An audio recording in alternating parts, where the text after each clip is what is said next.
All right. Okay, so for happening IRL this week, it was Father's Day. So guess what we did? We got Diddy on the pod, baby. I'm so excited. Paul has been campaigning to have Diddy on the pod for so Episode 1. long, and he is here. Hi, my Diddy. I love you. Hello, Happy Precious. Father's Day. Love you too, Precious. Love you. Okay, so there's a lot of times where parents see things in kids young, and then once they grow up, parents are like, yeah, I wasn't surprised. The kid was doing this at a young age. So I want to just start out by asking you, we were a trio of sisters, and we were thick as thieves. Everyone knows me, Shay, and Cole. We were a band of groups, but what did you see in each one of us young that now you can see that's an asset to us in our adulthood life? Okay. Singularity, when we start talking about one, we first started out with the oldest. She was always the manager. She was gifted at pulling people together. When we had the youth program at our church, which we were running, she was the one that we had used to control the other children because they followed her lead naturally. And now I see her in her adulthood doing the exact same things, first for other corporations, but now for my daughter.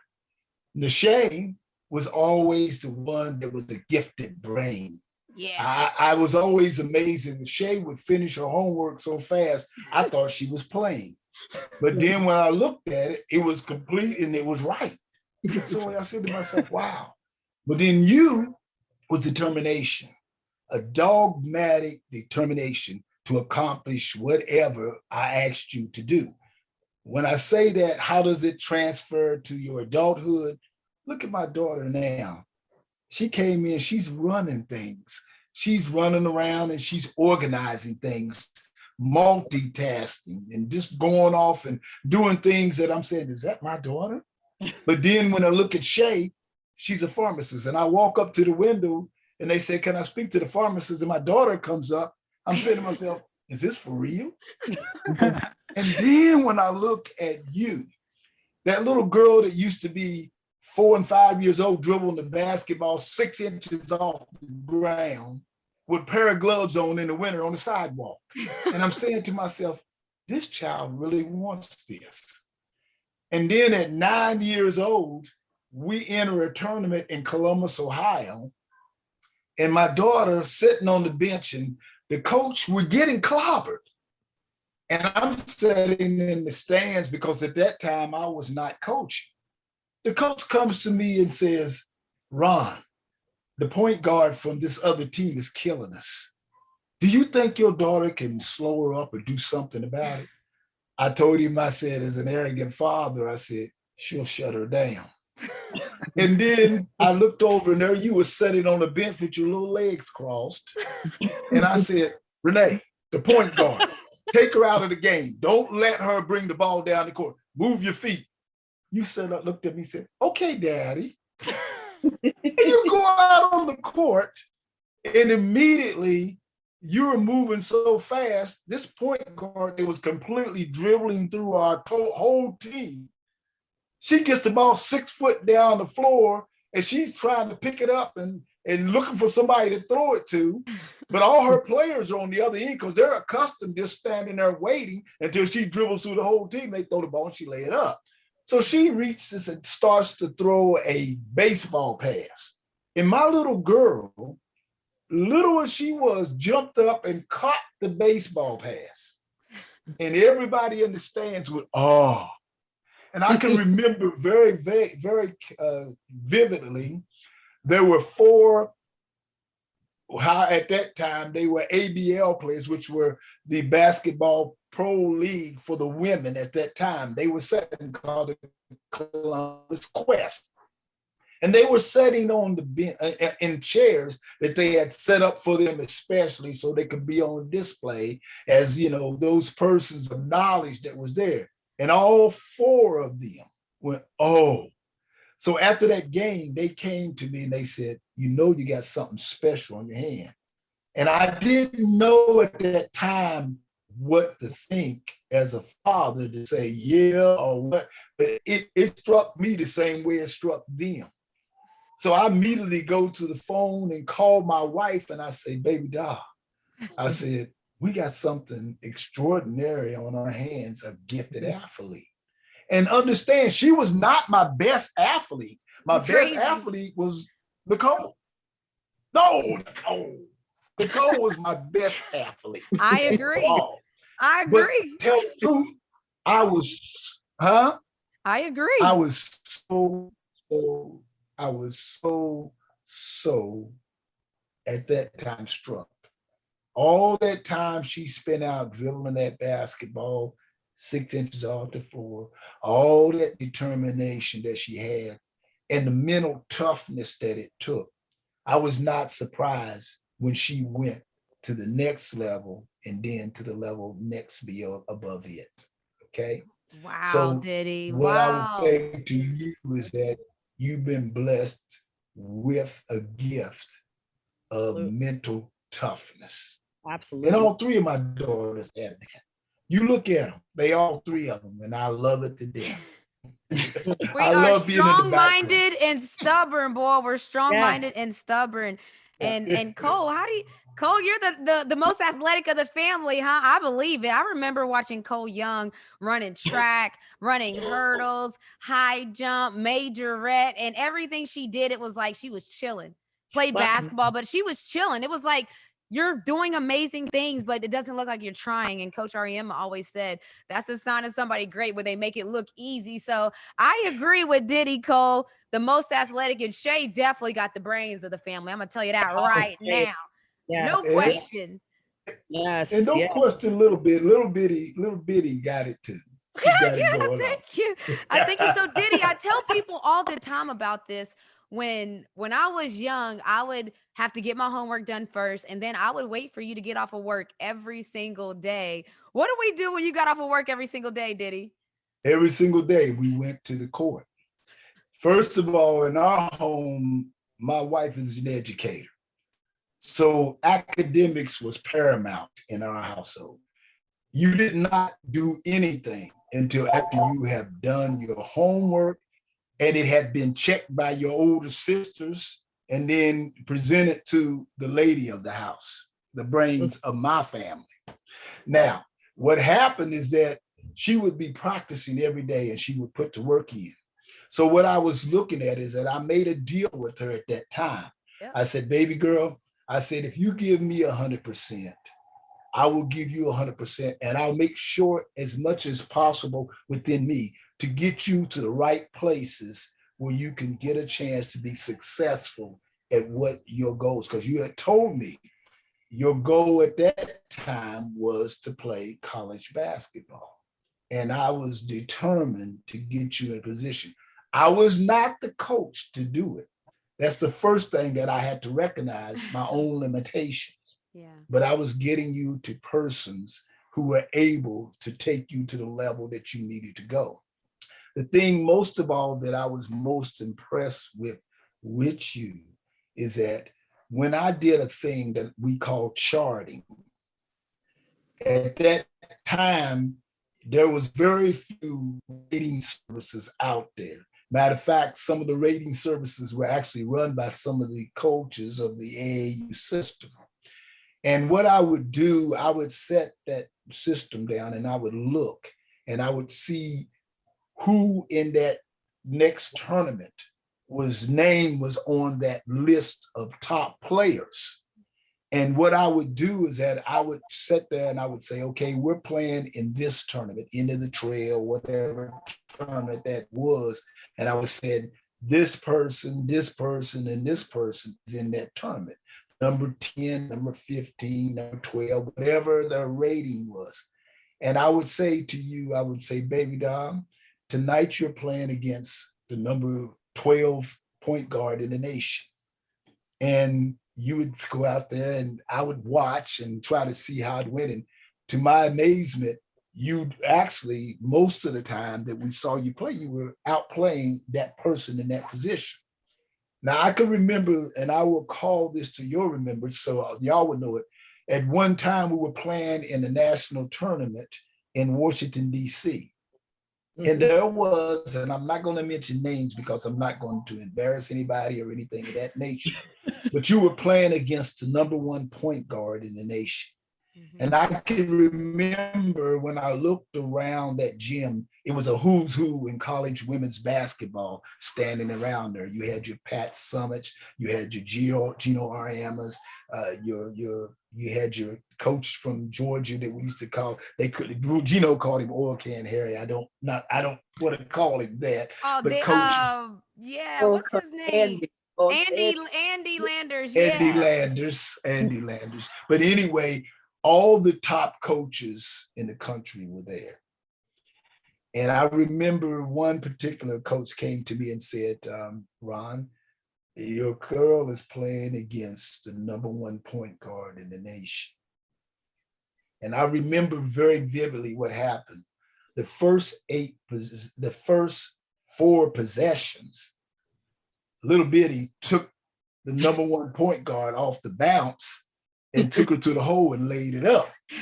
And I can remember one of my friends who was coaching at that time, he blew the whistle and called timeout, and they went to a zone. And I remember shortly after I was looked around and everybody at that time was on the phone or writing or doing something or on their tablet.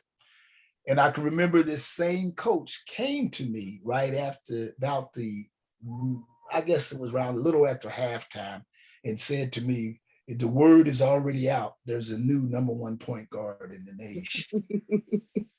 And all that charting that we did over the years, it just amazed me that we had walked through that chart, and being on a Nike team, we played the best of the best.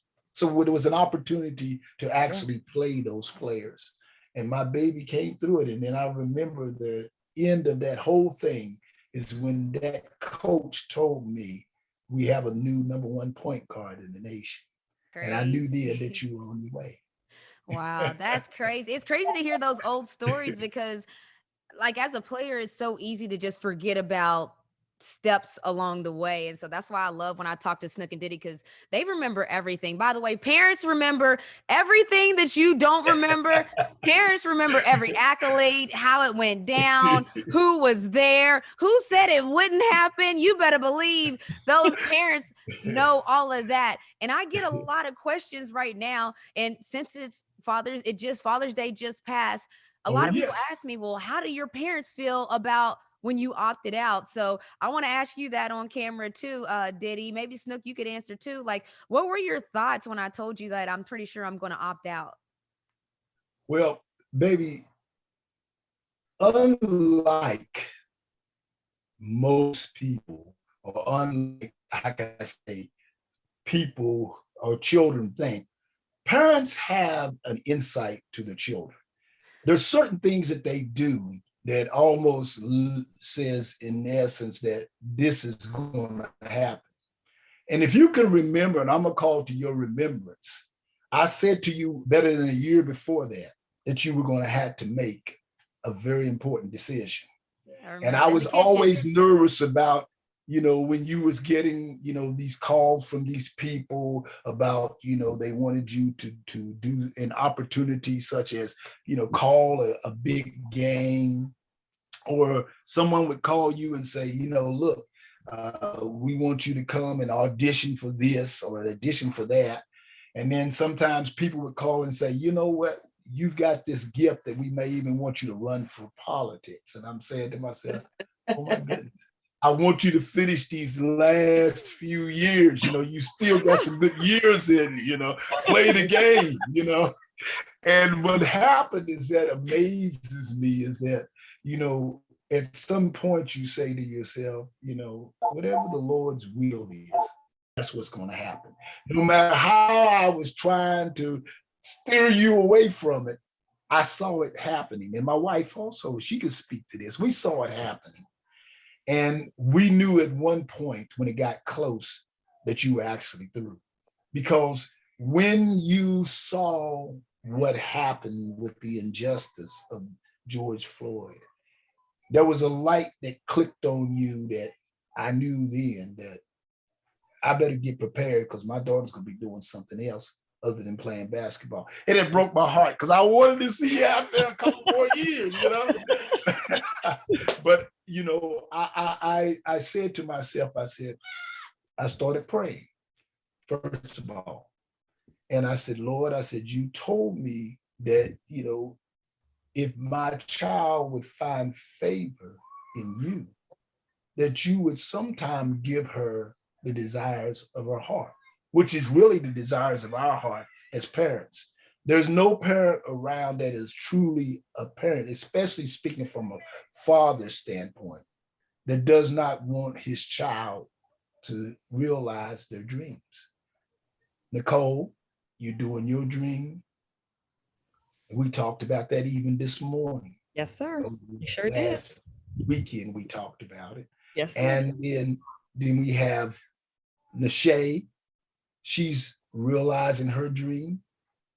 We call her Dr. Shay, a doctor of pharmacy. Dr. Shay. And Renee, you said to me then that I'm going to do something different. How different? I did not have a clue it was going to be that different, you know.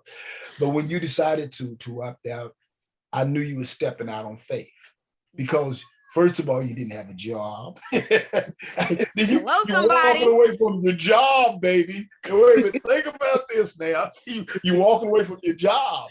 But the reality of it is that I knew God was going to take care of you. And then all of a sudden, you went out there and you said some things. You supported some people. And I looked up and they was talking about people like Stacey Abrams, and they were talking about some of the other people. And then my daughter's name was mentioned in the same breath. And I'm saying, wait a minute, is that for real? But then I knew you had made the right decision. Wow. That you needed, you know. It was time. And just shortly after that, a lot of people ask me this as well. How does your parents feel about buying the dream? Now, how did you feel when because they knew, so just the backstory, my parents knew how long I've been trying to do it, pretty much like he talked about. Right when I saw everything happening with the George Floyd situation and with the injustice, the civil unrest, with everything going on, yeah, I was bothered. I was disturbed. My family knew it. My parents knew it. So they knew at that point, that's when planning started. But Diddy, what were your thoughts whenever, you know, we finally got it? Because I called and was like, yo, we did it. Like, we got it. Well, what blew my mind, baby, you remember we did a thing between my daughter and I do with all my children, speak it into existence. In other words, what we're saying is that we believe it so much that God's going to grant it to us. And we're going to say it's going to be done and we're going to forget about it because it's already done. And we used to say, speak it into existence. Yeah. And when she was making these statements about buying the team, I was saying, speak it into existence. But then the man in me says, wait a minute now, are you, and old folks say, you biting off more than you can chew? I mean, is this something that you really want, but you know, may not happen? And I was sitting there and my baby was sitting. I said, no, I believe it. Did I believe it? A little doubt was there, but I'm saying, okay. But nevertheless, I saw things opening up. And then all of a sudden, especially when the first group that she was with, you know, of people that she was talking to and different ones and stuff, it wasn't going anywhere. And I was saying, okay, have faith, you know. So I said, Lord, I told her that, I said, we're just going to speak it into existence. It's going to happen. Then all of a sudden, I looked up and there was a pathway. And I'm like, well, but then when it happened, I said to myself, oh my goodness, look what God has done. I mean, go away, doubting heart. This is for real. And she comes in and she said, Daddy, we bought the dream. We bought the dream. I'm like, oh my goodness. And I cannot thank the brothers and the sister of mine that have become my family for the opportunity that they did give to my daughter.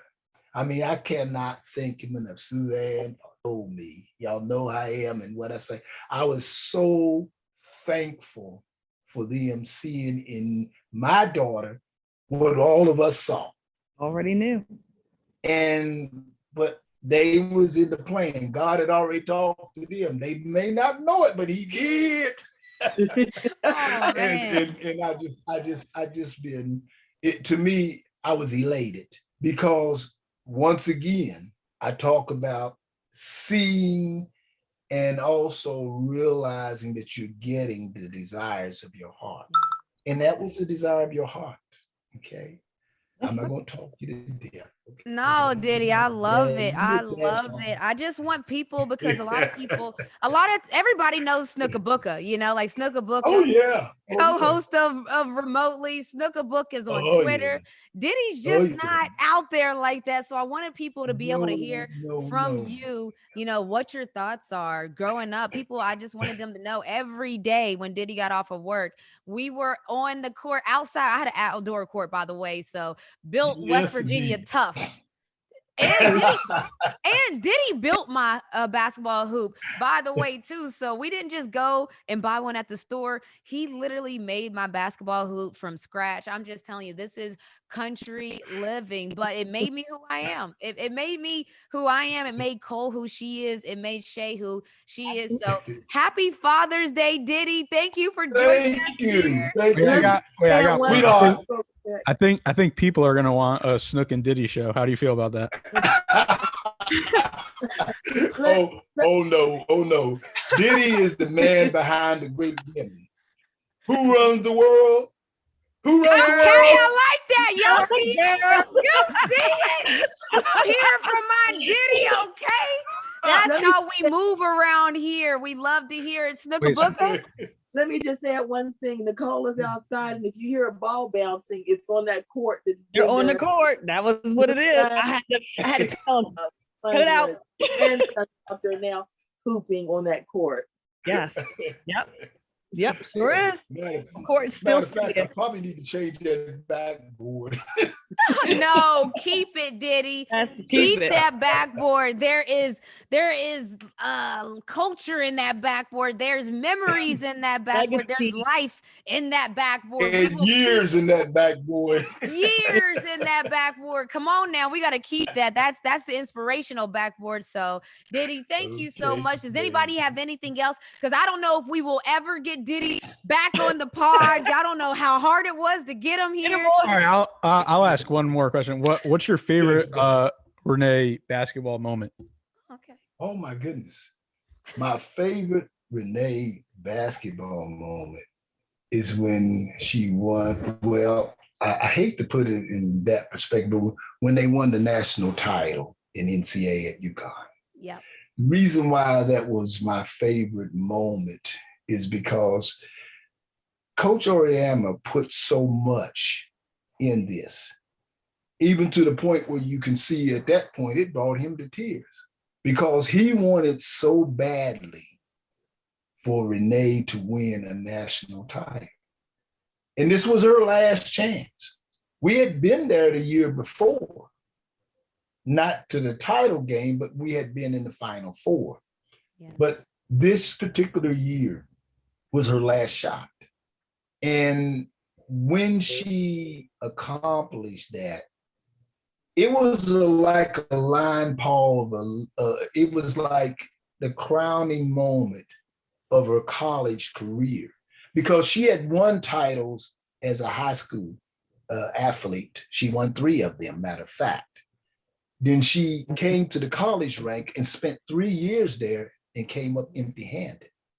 But then, Paul, for her, when she won that, when the team won that title, and many of them said they wanted Renee, especially the younger players. And then Coach Auriemma said that was one of my most touching moments that I had, because once again, she really received the desires of her heart. Now, I'm going to parallel that also when she won the WNBA title, when she was part of the team that won the WNBA title twice. The first time that she won, it was really like a crowning moment for a career that she had spanned 11 years at that time, or 10 years at that time. So what I'm getting at is this, is that those two moments are equal to me, because many players feel somewhat incomplete when they have stellar careers and never taste a championship or get a ring. She's gotten that crowning glory at every level she's played at. So there's no apprehension from her to say, I'm looking back and do I want to go back and play again? That's not part of her life. She's going on now with a smile to the next chapter of her life. And look what's with her. What am I? The three of the four greatest women that I know and love are with her. One of them's not with her, but I tell you, I'm gonna tell you like it is. There's no greater feeling for a husband and a father than to see what I'm seeing in my children. So that's the moment. Now, don't ask me no more, Paul, because I have my mouth to run and you'll say, shut up. Okay? Listen, we ain't gonna ask you no more because I don't want to cry. I've already cried on remotely right here on this set. I will not do it again. Maybe not. I don't know. I can't call it. But Diddy, amazing. Love you, Diddy. Thank you for breaking out of your comfort zone and hopping on here with us, because Diddy, I you am like to out be of in my front of the comfort camera. zone. Yeah, you gotta come on again. Hey, you take care of my youngest son. He's representing me. We got Paul. Don't worry. We got him. Thank you, my Diddy.